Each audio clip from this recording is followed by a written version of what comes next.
मुख्तार अंसारी की मौत पर मचे सियासी घमासान के बीच बीजेपी नेता कृष्णानंद राय का परिवार खुश दिखा, क्योंकि कृष्णानंद राय की हत्या का आरोप मुख्तार अंसारी पर लगा था। और जैसे ही मुख्तार अंसारी की मौत की खबर आई, कृष्णानंद राय के परिवार ने भगवान का शुक्रिया अदा किया। और सुबह सुबह बीजेपी नेता कृष्णानंद राय की पत्नी अलका राय और बेटा पीयूष राय मंदिर दर्शन करने पहुंचे। दोनों ने उत्तर प्रदेश के वाराणसी में काशी विश्वनाथ मंदिर में पूजा की और मुख्तार अंसारी की मौत पर अपनी खुशी दिखाई। आज योगी और मोदी जी का देन है जो कि आज हमको न्याय मिला है। कृष्णानंद राय के परिवार ने मुख्तार की मौत पर सियासत करने वालों को भी आड़े हाथ लिया। तुष्टिकरण की राजनीति उनको करना है और दूसरे पक्षों के लिए उनको कोई ना कोई मुद्दा चाहिए, तो वो एक अपराधी में अपना मजहब ढूंढ रहे हैं। मुख्तार अंसारी की एक दिन पहले दिल का दौरा पड़ने से मौत हो गई थी। ये खबर आते ही हलचल मच गई। कृष्णानंद राय के परिवार के लोगों को जैसे ये पता चला, उन्होंने जश्न मनाना शुरू कर दिया। और कृष्णानंद राय की पत्नी अलका राय ने सोशल मीडिया पर एक पोस्ट की और उसमें कृष्णानंद राय की तस्वीर लगाकर जय श्री राम लिखा, क्योंकि 29 नवंबर 2005 को हुए कृष्णानंद राय हत्याकांड का आरोप मुख्तार अंसारी पर ही लगा था। और इस हत्याकांड के बाद पूरे पूर्वांचल में तहलका मच गया था, क्योंकि बीजेपी विधायक कृष्णानंद राय के काफिले को घेर कर गोलियों से भून दिया गया था। एक दो राउंड नहीं, पूरे 400 राउंड गोलियां चली थी। और इस गोलीबारी में कृष्णानंद राय समेत 7 लोगों की मौत हो गई थी। बाद में पता चला था कि कृष्णानंद राय के शरीर से 67 गोलियां निकाली गई थीं और ये गोलियां 6 AK-47 से चलाई गई थीं। पुलिस के मुताबिक उस दौर में भी मुख्तार अंसारी की गैंग के पास AK-47 और AK-56 जैसे महंगे और खतरनाक हथियार थे। और मुख्तार अंसारी के गैंग में काम करने वाले मुन्ना बजरंगी और उसके दूसरे साथी ये हथियार चलाने में माहिर थे। और इन्हीं हथियारों का इस्तेमाल कृष्णानंद राय को गोलियों से छलनी करने में हुआ था। वैसे तो कृष्णानंद राय बुलेट प्रूफ गाड़ी से चलते थे, लेकिन 29 नवंबर 2005 को ऐसा नहीं हुआ था। कृष्णानंद राय क्रिकेट के शौकीन थे और उस दिन वो बिना बुलेट प्रूफ गाड़ी के ही क्रिकेट मैच का उद्घाटन करने चले गए थे। लेकिन कृष्णानंद राय का यह फैसला उन पर भारी पड़ गया था, क्योंकि उनके बुलेट प्रूफ गाड़ी में न होने की खबर उनके दुश्मनों को मिल गई थी। उस वक्त के अखबारों में लिखा गया था कि जेल में बंद माफिया मुख्तार को जैसे ही ये पता चला, उसने बाहर बैठे अपने गैंग को सक्रिय कर दिया था और मुख्तार गैंग के मुन्ना बजरंगी और उसके साथी उस भयंकर हत्याकांड के लिए निकल गए थे। और उन्होंने गाजीपुर में मोहम्मदाबाद के बसनिया चट्टी में कृष्णानंद राय के काफिले को घेर लिया था और 400 गोलियां चलाकर कृष्णानंद राय और उनके साथियों को छलनी कर डाला था। यही नहीं, कृष्णानंद राय की हत्या के बाद इलाके में अपनी हनक दिखाने की भी कोशिश की गई थी और उनकी चोटी काट ली गई थी, क्योंकि बीजेपी विधायक कृष्णानंद राय बड़ी चोटी रखते थे। वो बोहियार समुदाय के बड़े नेता थे और उनकी चोटी उनके रुतबे का प्रतीक मानी जाती थी।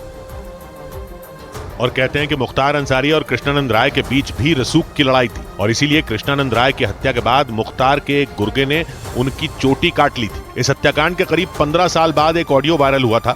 दावा किया गया था कि ये बातचीत मुख्तार अंसारी और SP विधायक अभय सिंह के बीच हुई थी और इसमें मुख्तार खुद ये कहता सुनाई दिया कि कृष्णानंद राय की चोटी काट ली गई है। बराबर गोली चल रही है। हाँ, ये तरफा। जय श्री राम।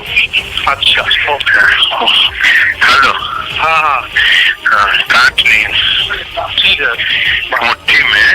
ठीक है, बात होगी। यही नहीं, खबर आई थी कि रसूख और राजनीति की इस लड़ाई में मुख्तार इस कदर नीचे गिर गया था कि उसने हनुमान पांडे नाम के एक आदमी को कृष्णानंद राय की चोटी काटने की जिम्मेदारी सौंपी थी। और हनुमान पांडे ने कृष्णानंद राय की हत्या के बाद उनकी चोटी काट ली थी और उस चोटी को मुख्तार अंसारी को दिया गया था। दावा किया गया था कि मुख्तार अंसारी और SP विधायक अभय सिंह के बीच इसी बारे में बात हुई थी, क्योंकि कृष्णानंद राय की राजनीतिक सफलता से मुख्तार अंसारी बौखला गया था। आरोप लगा कि उसने कृष्णानंद राय को मारने की कई कोशिशें की थी, लेकिन उसका गैंग कई बार फेल हो चुका था और इस वजह से मुख्तार तिलमिलाया हुआ था। इसीलिए उसने कृष्णानंद राय की हत्या करवाने के बाद चोटी कटवा ली थी।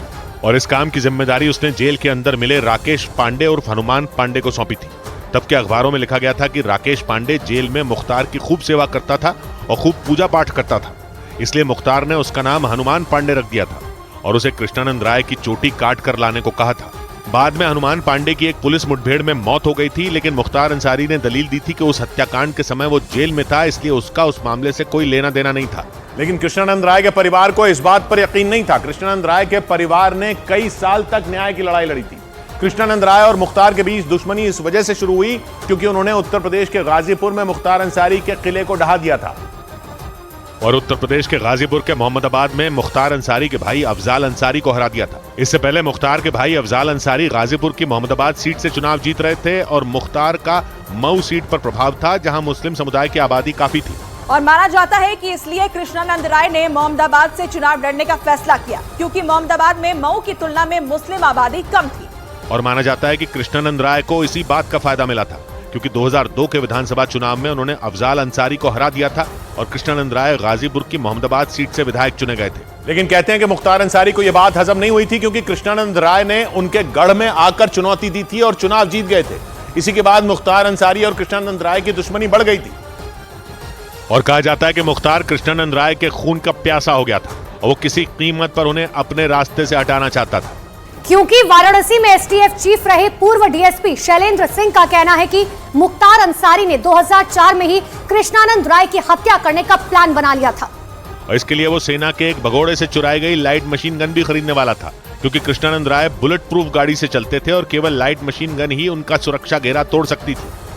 और इसीलिए मुख्तार ने सेना के भगोड़े से करीब 1 करोड़ की डील डन की थी, लेकिन पुलिस ने वो लाइट मशीन गन बरामद कर ली थी और मुख्तार से डील करने वाले सेना के भगोड़े को गिरफ्तार कर लिया गया था। वाराणसी में एसटीएफ चीफ रहे पूर्व डीएसपी शैलेंद्र सिंह के मुताबिक उनके हाथ मुख्तार की गर्दन तक भी पहुंचने वाले थे, लेकिन राजनीतिक दबाव में उनके हाथ बंध गए थे और मुख्तार अंसारी बच गया था। लेकिन अगर इस मामले में वो पुलिस के हत्थे चढ़ जाता तो आर्म्स एक्ट के साथ साथ उस पर पोटा भी लग सकता था, यानी वो आतंकवाद से जुड़े सख्त कानून में फंस सकता था। लेकिन 2004 में वो पुलिस के पंजे से निकल गया था। इसके बाद 25 अक्टूबर 2005 में उत्तर प्रदेश के मऊ में दंगे हो गए थे और मुख्तार अंसारी को दंगे भड़काने के आरोप में गाजीपुर जेल भेज दिया गया था। लेकिन आरोप लगा कि मुख्तार ने जेल के अंदर से ही कृष्णानंद राय की हत्या का प्लान बनाया था और मौका मिलते ही उसके गैंग ने कृष्णानंद राय के शरीर से गोलियां आर पार कर दी थी। हालांकि मुख्तार ने इस बात से इनकार किया था। मुख्तार और समाजवादी पार्टी के विधायक अभय सिंह की बातचीत का जो कथित ऑडियो वायरल हुआ था, उसमें वो इस बारे में बात करता सुनाई दिया था। हम बहुत खुश हैं, क्योंकि ये हम लोग का एकदम विरोधी था। इलाहाबाद हाईकोर्ट के आदेश पर कृष्णानंद राय हत्याकांड की जांच सीबीआई को सौंपी गई थी। कृष्णानंद राय की पत्नी अलका राय की याचिका पर मामला दिल्ली ट्रांसफर कर दिया गया था। बाद में सबूतों की कमी की वजह से 3 जुलाई 2019 को दिल्ली की सीबीआई कोर्ट ने मुख्तार अंसारी को बरी कर दिया था, लेकिन कोर्ट ने लाइट मशीन गन खरीदने और शूटरों से संपर्क करने के मामले में मुख्तार को 10 साल की सजा सुनाई थी। लेकिन मुख्तार अंसारी के गुनाहों की लिस्ट यही नहीं थमती। उस पर 65 से ज्यादा केस दर्ज हुए थे। कुछ मामलों में तो वो बरी भी हो गया था, क्योंकि किसी मामले में सबूत नहीं मिले थे, तो कुछ मामलों में गवाह पलट गए थे। लेकिन 1991 में हुए अवधेश राय हत्याकांड में मुख्तार अंसारी को उम्र कैद की सजा हुई थी और उसे यह सजा मिलने में 32 साल का लंबा समय लग गया था। अवधेश राय यूपी कांग्रेस के अध्यक्ष अजय राय के भाई थे। अवधेश राय की हत्या 3 अगस्त 1991 की रात हुई थी। उस रात अवधेश राय और उनके भाई अजय राय यूपी के वाराणसी के लहुराबीर में अपने घर के बाहर खड़े थे और तभी एक तेज रफ्तार गाड़ी उनके करीब आई थी और उसमें बैठे बदमाशों ने अजय राय के सामने ही गोलियां चलाकर अवधेश राय को खून से लथपथ कर दिया था। इसके बाद अजय राय वैन के पीछे भागे, लेकिन बदमाश फरार हो गए थे और रात में हुए मौत के तांडव ने पूरे वाराणसी शहर को दहला कर रख दिया था। शक की सुई सीधा डॉन मुख्तार अंसारी की ओर घूम गई थी। अजय राय ने खुद इस मामले में मुख्तार अंसारी और उसके साथियों के खिलाफ मुकदमा दर्ज कराया था, क्योंकि अवधेश राय को बाहुबली ब्रिजेश सिंह का करीबी माना जाता था और उन्होंने चंदासी कोयला मंडी में चल रहे मुख्तार के एक छत्र राज्य को चुनौती दी थी।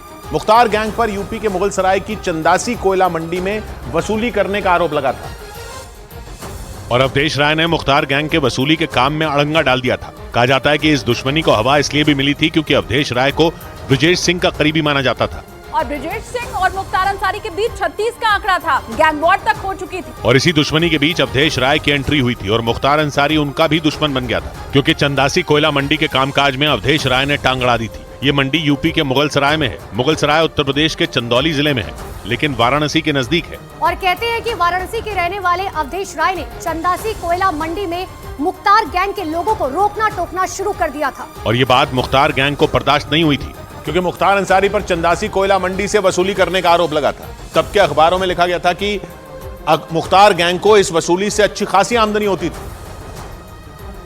लेकिन जैसे ही अवधेश राय ने चंदासी कोयला मंडी के काम में दखल देना शुरू किया था, मुख्तार अंसारी का पारा चढ़ गया था, क्योंकि कहा जाता है कि एक बार तो अवधेश राय ने मुख्तार गैंग के लोगों को वहां से डांट कर भगा दिया था और चंदासी कोयला मंडी में वसूली करने से रोक दिया था। फिर क्या था, कहते हैं कि इस घटना ने मुख्तार का पारा चढ़ा दिया था। वो गुस्से से आग बबूला हो गया था और उसका गुस्सा तब शांत हुआ था जब अवधेश राय की मौत हो गई थी। लेकिन इस हत्याकांड ने मुख्तार को सलाखों के पीछे भेजने का इंतजाम कर डाला था। वो अलग बात है कि इसमें 32 साल का लंबा समय लग गया था, लेकिन अवधेश राय के भाई अजय राय ने हार नहीं मानी, क्योंकि उस दौर में मुख्तार की तूती बोलती थी और खबर आई थी कि अवधेश राय हत्याकांड की ओरिजिनल फाइल ही गायब हो गई थी, लेकिन अदालत में इस मामले की बिना फाइल के ही सुनवाई हुई थी। आरोप लगा था कि फाइल मुख्तार अंसारी ने ही गायब करवाई थी। लेकिन अदालत में सुनवाई होती रही। वो अलग बात है कि अवधेश राय हत्याकांड में ओरिजिनल फाइल गुम होने की वजह से फैसला आने में लंबा वक्त लग गया।